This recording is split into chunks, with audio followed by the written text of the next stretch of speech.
o Heitor, né?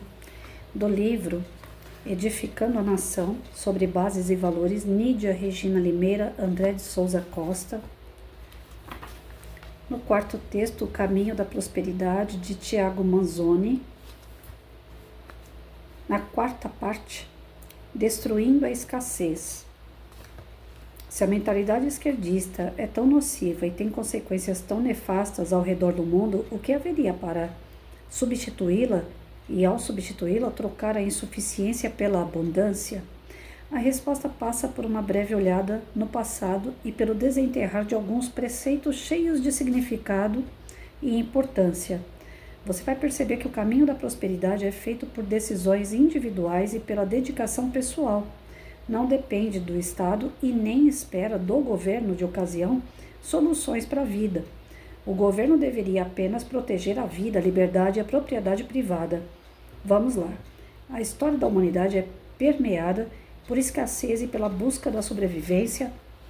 Até bem pouco tempo, uma pessoa que completava 40 anos de idade era considerada idosa.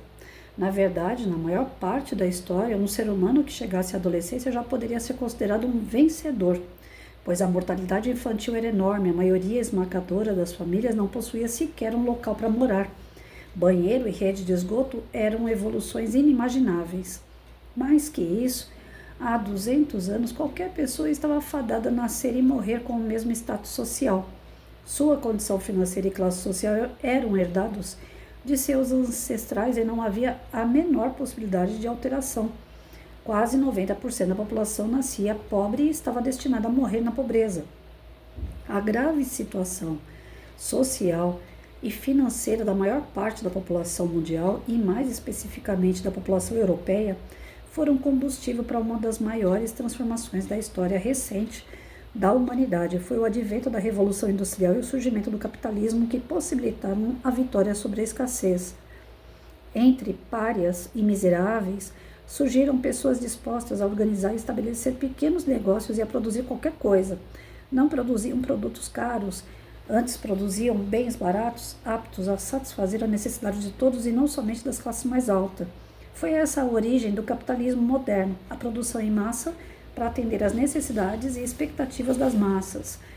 Justamente nesse período da história, todos os gráficos relacionados à expectativa e qualidade de vida apontam para uma curva de aumento e melhoria com um ângulo aproximado de 90 graus. Isto é, a humanidade passava por uma transformação avassaladora. Da Inglaterra para o mundo, o capitalismo se tornava a ferramenta para destruir a escassez. Mas quais princípios estão contidos nesse histórico aptos a transformar nosso mundo? Que tipo de pensamento surgiu capaz de mudar o destino de milhões ou bilhões de pessoas ao redor do planeta?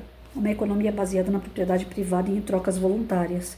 Isso mesmo, a propriedade privada e as trocas voluntárias são o caminho da prosperidade em qualquer economia de grande escala. O direito de ser proprietário de seus bens e de realizar livremente trocas daquilo que se possuía por aquilo de que se necessitava tornou possível as pessoas prosperarem no que hoje chamamos de economia de mercado. Eu explico. Em um ambiente de liberdade econômica e no qual a propriedade privada é respeitada, todos podem sair da pobreza e ascender socialmente. A única habilidade exigida para tanto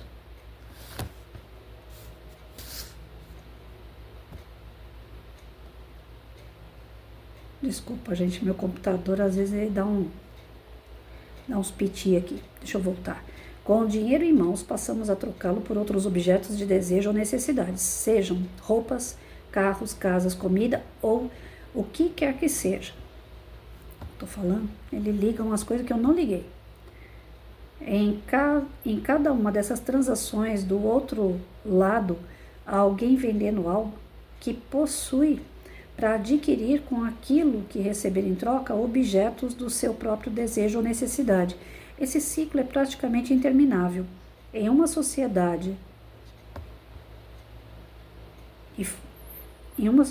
assim, e foi isso que fez a prosperidade do mundo ocidental, o preço é definido pela quantidade de determinado produto ou serviço disponível. e pela quantidade de pessoas querendo comprá-lo. Quanto mais escasso o produto, maior o seu preço. Quanto menos escasso, menor o seu preço. Se determinado produto ou serviço não agrada aos compradores, o seu dono certamente irá à falência. Caso contrário, se o produto ou serviço cai no gosto dos consumidores, quem vende está a caminho de prosperar.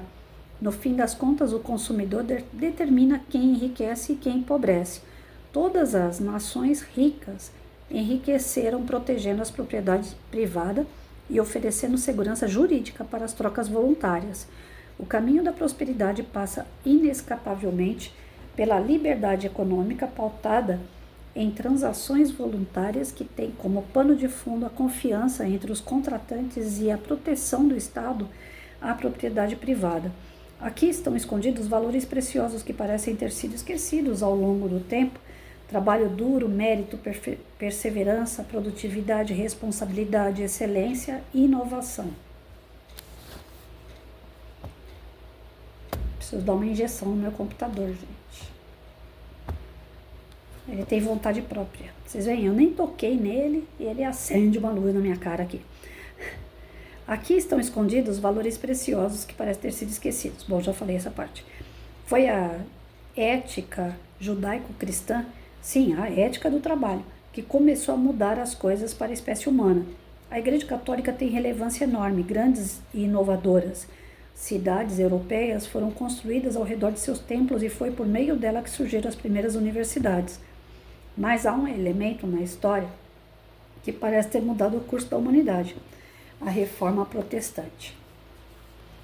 A partir da Reforma, grande parte dos cristãos passou a entender que não era pecado prosperar por meio do trabalho.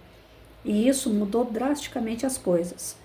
O esforço perseverante trouxe resultados enormes e, sobre fundamentos sólidos, avançamos a Revolução Industrial.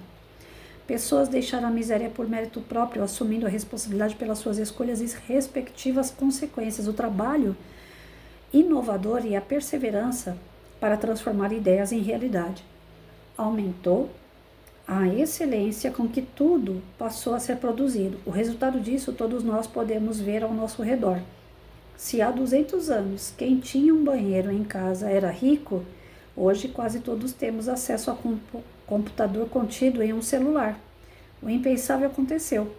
As televisões foram superadas por telas menores, por meio das quais todos podem ter acesso ao mundo inteiro.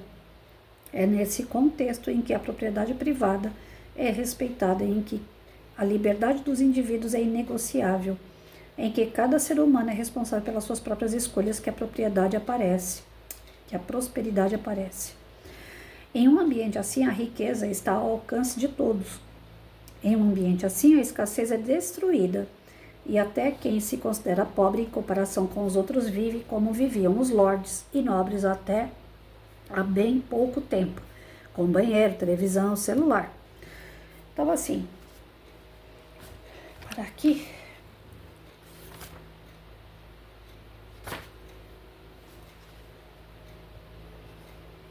o que ele diz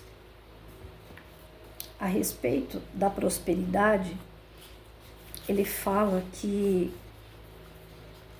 a questão do comércio, da indústria, da propriedade privada, das pessoas poderem ter o seu comércio, ter a sua indústria, ter autonomia de produzir, de vender, de ganhar o seu lucro.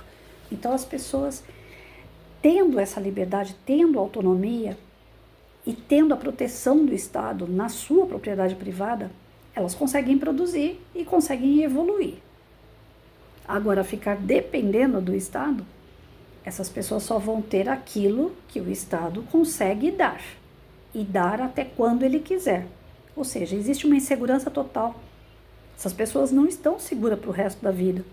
Quem está recebendo Bolsa Família acha que se votar no presidente, no governador, no prefeito, que é a bola da vez e que está dando Bolsa Família, acha que vai manter. E não vai, não é seguro, não é um meio seguro de se ganhar dinheiro. Um meio seguro de se ganhar dinheiro, de se manter, de prosperar, é ter o seu próprio trabalho. E muitas pessoas conseguiram enriquecer desta forma. Enriquecer, ficar rico, prosperar mesmo. Não ficaram estacionados. Seja o empregador ou o empregado, ambos caminham juntos no progresso. Porque mesmo o empregado ele vai ter pelo menos um celular. Em 2001, teve um censo pelo governo federal, através do IBGE, era para fazer no ano de 2000, não, que 2000 o quê? Era 1991, quando eu fiz. Acho que é isso, se eu não estiver errado, gente. Acho que foi em 91, que eu fui para a faculdade, foi em 91, é isso mesmo. Em 1991, teve um censo que era para ter sido feito em 1990, porém eles não fizeram. Tô falando, essa porcaria, ela funciona sozinha? E em 91, quando teve o censo, eu era de menor ainda, eu não tinha 18 anos. Meu pai teve que assinar no IBGE para eu poder trabalhar. E aí eu fui numa favela aqui no Itaim Paulista, que a gente dá o nome de comunidade hoje, porque não pode falar favela. E não tem uma coisa não tem nada a ver com a outra, mas enfim, vamos lá. Uma comunidade. Eu entrei na comunidade aqui no Itaim, isso em 91. E a minha casa tinha antena daquela que o pai tem que subir no telhado e ficar, vai pra direita, vai pra esquerda, tá pegando, né? Aquela coisa toda. Meu pai tinha uma antena dessa na minha casa. E meu pai era garçom, não ganhava mal. A minha mãe era dona de casa, não fazia nada pra fora. E eu tava começando a trabalhar no IBGE nessa época. Então assim, a gente tinha uma vida razoável. A gente não tinha uma vida ruim, não era tão boa que sobrava dinheiro para passear, não tinha, mas a gente comia bem, a gente vivia bem, numa casa e tal. E aí eu fui para essa comunidade que o IBGE fala pra gente o seguinte, as portas que tem número, porque dentro de comunidade geralmente não tem número nos barracos, as ruas não tem nome, eles falam rua 1, rua 2, coisas desse tipo. Então a gente vai para mapear a comunidade, né, faz desenho mesmo, faz um mapa, né, e corre o risco de você chegar lá e anotar, né, é um número que para o IBGE a gente vai lá com o spray, pede permissão para o dono da casa e aí você vai numerando, casa 1, casa 2, casa 3, a gente dá o número que é provisório, não é o número, porque uma comunidade de casas de madeira, ela não é considerada casa, rua para a prefeitura, porque não arrecada verba, não tem imposto, então é como se eles não existissem. Então, para o IBGE, para ter uma ideia de quantos estão ali, quantas casas, famílias, né, e o que eles trabalham, o IBGE faz o questionamento, né, os questionários, independente se a pessoa existe para o governo ou não, mas ele entra nesse questionário. Então, para a prefeitura, aquele povo não existe, porque a rua e a casa não existe para a prefeitura. Ninguém paga imposto, então eles não existem. Para o IBGE, que é o governo federal, eles existem. Então, para vocês verem que tem uma margem de erros nesses questionários. Fora que tem recenseador que senta na rua e preenche tudo isso e não faz questionário coisa nenhuma. Mas eu fui mapear. E na hora de mapear... Incrível que eu entrei numa rua de lama, daquela vermelha que escorrega, que é uma beleza, um lugar muito pobre, cheio de esgoto aberto, crianças brincando no meio do esgoto, eu não esqueço daquela cena.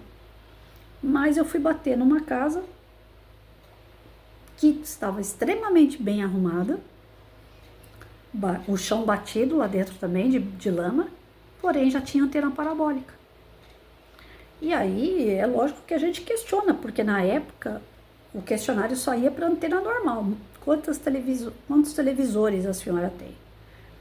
E aí, como é transmitido os sinais na sua televisão?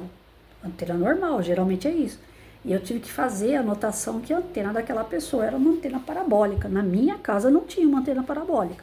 E as minhas condições de vida certamente eram melhores do que aquela mulher. Não era uma questão de bandidagem.